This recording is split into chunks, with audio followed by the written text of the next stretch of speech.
Hey friends, welcome back to the channel. And in case you don't know me, hi, I'm Akash, a CA intermediate student. Yeah, I'm finally a CA inter student. And in this video, I'll talk about the study techniques which I use to make my studying process a little more efficient. So let me give you a quick structure of how the video is gonna look like because everyone likes a well structured video. So first, I'll talk about the traditional methods like highlighting, rereading, summarizing, and why are they not that much efficient. Secondly, I'll talk about active recall and why is it better than the traditional methods along with some studies related to it.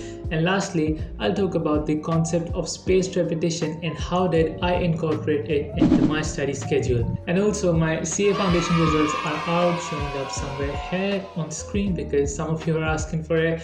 Now let's get started.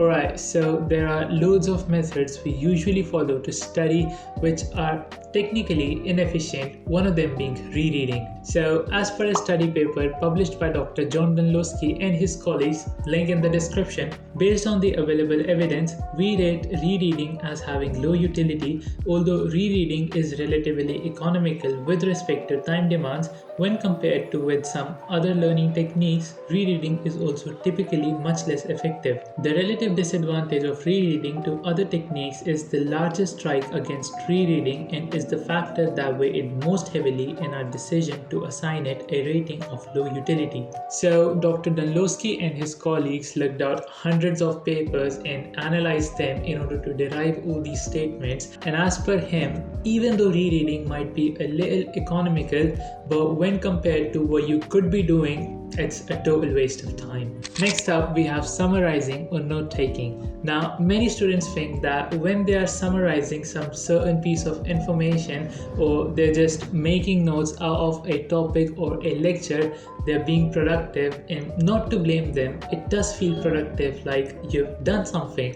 But Dr. Dunlosky stated it as, on the basis of the available evidence, we rate summarizing as low utility. It can be an effective learning strategy for learners who are already skilled at summarizing. However, many learners, including children, high school students, and even some undergraduates, will require extensive training, which makes the strategy less feasible. I've also mentioned in some of my vlogs that making notes is a total waste of time and that spending time on it is not efficient whatsoever. In case you haven't watched my vlogs, it's an ongoing series. They all look the same. You can check them out. And I'm not saying that you shouldn't make notes. Like, if you enjoy making notes, I do enjoy making notes sometimes, like having beautiful colors on them and giving them that Pinteresty look. It feels nice.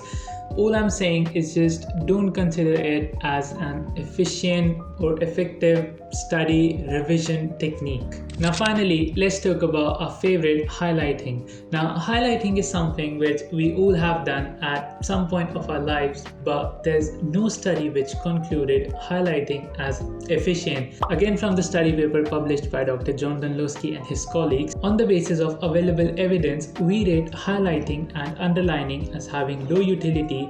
In most situations, highlighting does little to boost performance. It may actually hurt performance on higher level tasks that require inference making.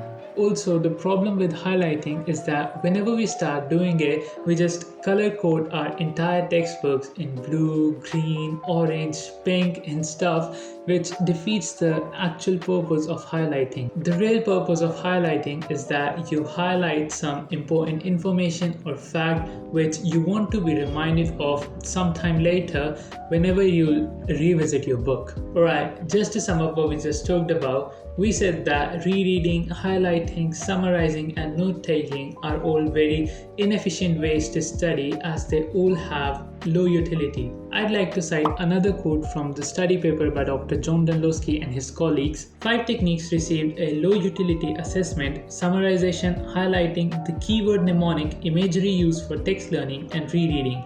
These techniques were rated as low utility for numerous reasons. Summarization and imagery used for text learning have been shown to help some students on some criterion tasks, yet the conditions under which these techniques produce benefits are limited. The keyword mnemonic is difficult to implement in some contexts, and it appears to benefit students for a limited number of materials and for short retention intervals. Most students report rereading and highlighting, yet these techniques do not consistently boost students' performance, so other techniques should be used in their place.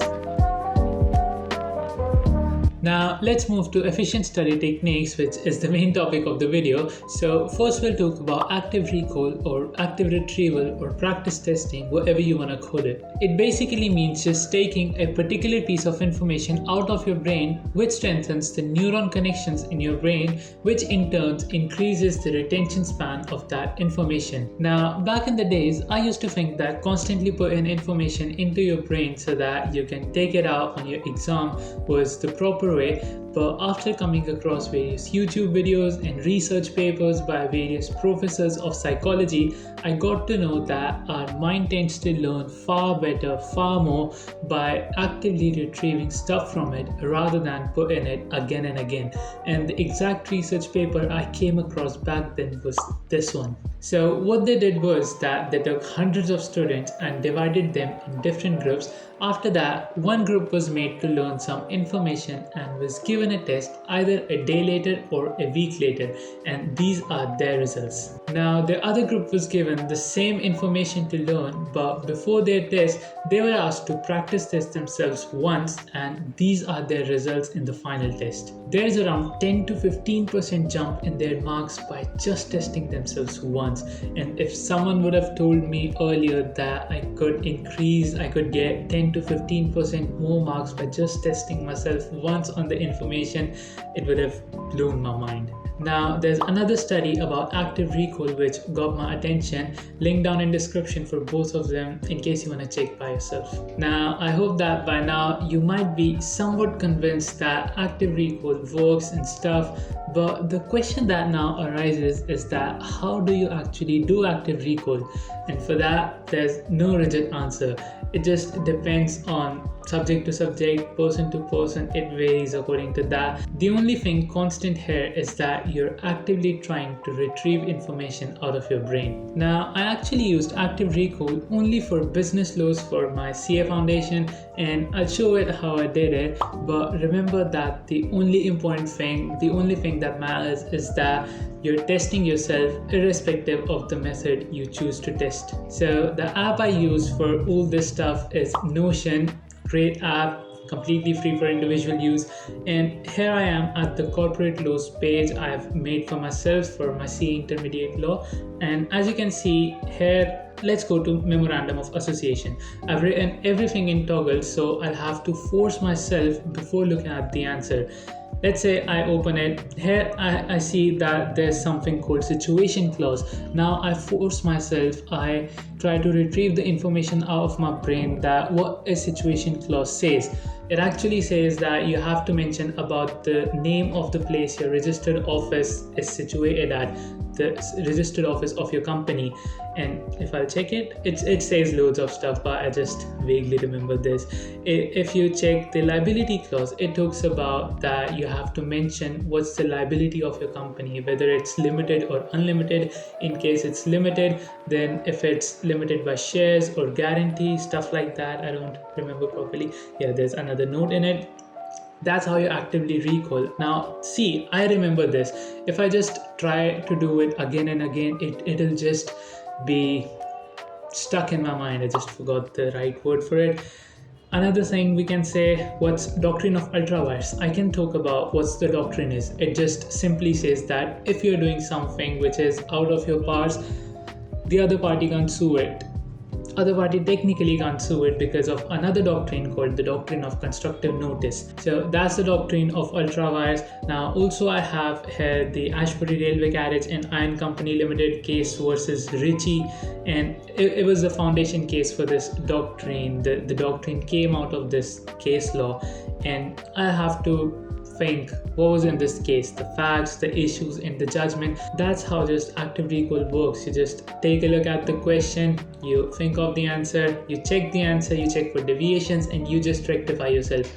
That's all about active recall. So this is all I have to talk about active recall, and I hope you got the idea of how and why it works. Now, a question might come to you that when's the time to do active recall? So for that, let's move to the third part of the video.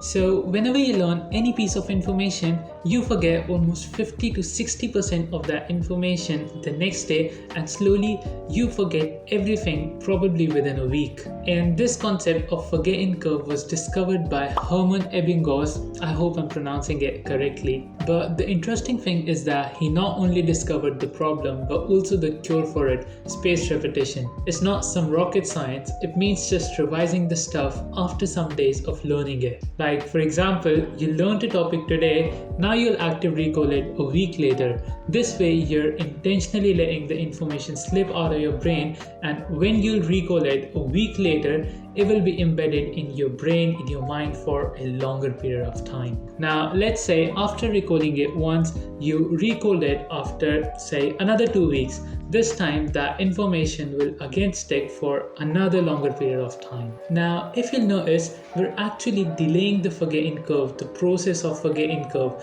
Like instead of forgetting the entire information after 1 week, we delayed it to 2 and then more. This way, you take sort of a technical upper hand over anyone who's just following the traditional methods of learning. Now, I've already made a detailed video about my spaced repetition spreadsheet, which will be linked here and also in the description, so you can check that out in case you want to know how I keep track of my revisions, and that will give you a better idea of the concept.